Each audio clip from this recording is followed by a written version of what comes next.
Fala, nação rubro-negra! Sejam todos muito bem-vindos ao canal.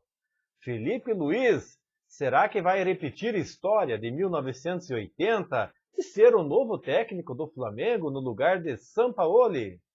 Então ele já está sendo cogitado aí como novo técnico do Flamengo. Então contratado para substituir o Vitor Pereira, né, falando de Sampaoli, que não consegue realizar um bom trabalho.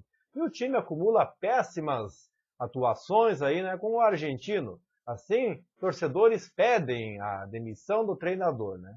E o jornalista Renato Maurício Prado relembra momentos marcantes aí da história do Flamengo para sugerir um substituto aí, lembrando que a diretoria do Flamengo também cogita aí esta hipótese, né? Mas falando aí do Renato Maurício Prado, né? Ele falou que o Flamengo deveria optar por Felipe Luiz no comando do elenco até o fim da temporada. O experiente lateral esquerdo de 38 anos já externou o seu sonho em ser treinador no futuro em diversas oportunidades e cogita se aposentar ao final do ano.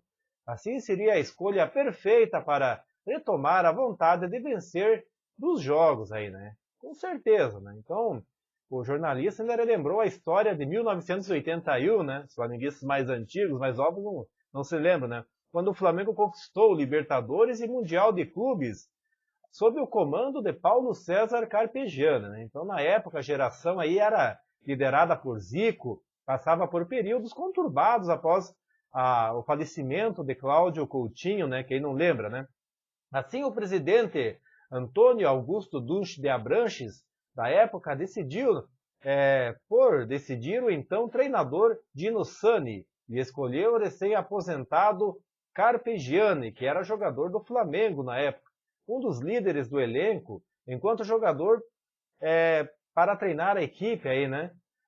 Então, os resultados foram o maior ano da história do clube, com a Libertadores e com o Mundial, né? Então, além disso, o clube conquistou o Campeonato Carioca e Brasileiro com o técnico ainda, né? Então, quem acha um absurdo entregar o Flamengo ao Felipe Luiz, ao menos para tentar ganhar a Copa do Brasil, não conhece a história do Flamengo.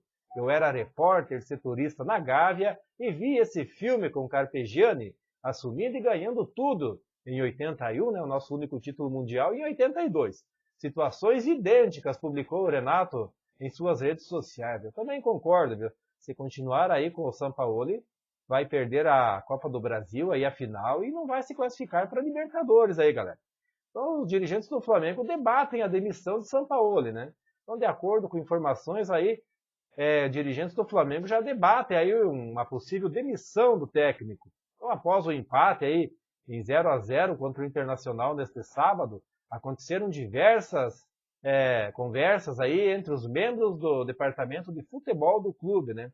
Então, apesar aí da mudança não estar completamente descartada, é pouco provável que a diretoria opte por interromper o trabalho antes das finais da Copa do Brasil.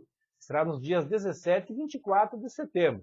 Afinal, com a distância para o líder Botafogo e o desempenho nos últimos jogos, aí o torneio da Copa do Brasil se tornou a principal oportunidade do Mengão para terminar o ano com pelo menos um título aí, né?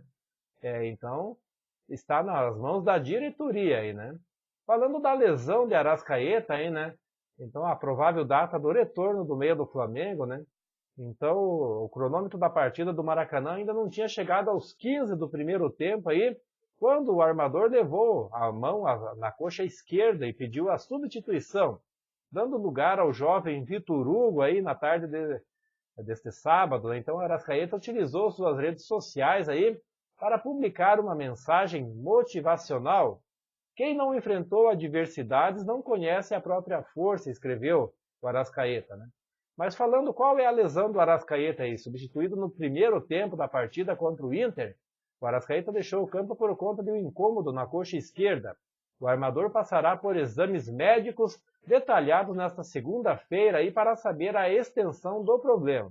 Dependendo da lesão aí vai de até um mês fora, né? De 3 a 4 semanas aí, né? Para se recuperar. E o Flamengo aí que tem o pior desempenho desde 2018 aí. E encerra agosto com 52% de aproveitamento, né? Então, falando sobre O Flamengo ainda que encerrou agosto com 7 jogos realizados. Destes, o Flamengo venceu 3, empatou 2 e perdeu outros 2. Com isso, o Flamengo fechou o mês com apenas 52,3% de aproveitamento, além de uma eliminação vergonhosa na Copa Libertadores da América. Nos dias, então, 3 e 10 de agosto, o Flamengo enfrentou o Olímpia do Paraguai pelos jogos de ida e volta das oitavas de final da Libertadores. Então, no primeiro embate aí no Maracanã, o Flamengo venceu por 1-0. E no segundo jogo no Paraguai, o mais querido acabou superado, né, por 3-1, né? E foi eliminado do torneio, né? Então também foi em agosto aí que o Flamengo perdeu para o Cuiabá por 3-0 no Brasileirão, empatou com o São Paulo de Dorival Júnior por 1-1. E por outro lado, o Flamengo sacramentou a classificação à final da Copa do Brasil quando venceu o Grêmio pelo placar de 1-0, né? Os 2 últimos compromissos do Flamengo no Brasileirão foram diante do Curitiba, quando o mais querido venceu por 3-2 no apagar das luzes, e contra o Internacional, frente aos gaúchos aí, 0-0, né? Um péssimo desempenho aí. Então, em agosto, o Flamengo deu mais um vexame na temporada ao ser eliminado ainda nas oitavas de final da Libertadores. Setembro ainda tem fortes emoções aí aos torcedores. Isso porque terá a grande final aí da Copa do Brasil, né? Então vamos ver o que vai acontecer. Então no próximo sábado aí, dia 2 de setembro, já no mês que vem, o Flamengo enfrenta o Botafogo no estádio Newton Santos a partir das 21 horas, em clássico válido pela 22ª rodada do Campeonato Brasileiro. Até lá o time de Jorge Sampaoli terá mais uma semana livre para focar na preparação do time aí, né? Mas é isso aí, nação rubro-negra. Quero agradecer a todos pela presença aqui no canal. Em breve voltarei com mais informações do Mengão. Um forte abraço a todos e até lá.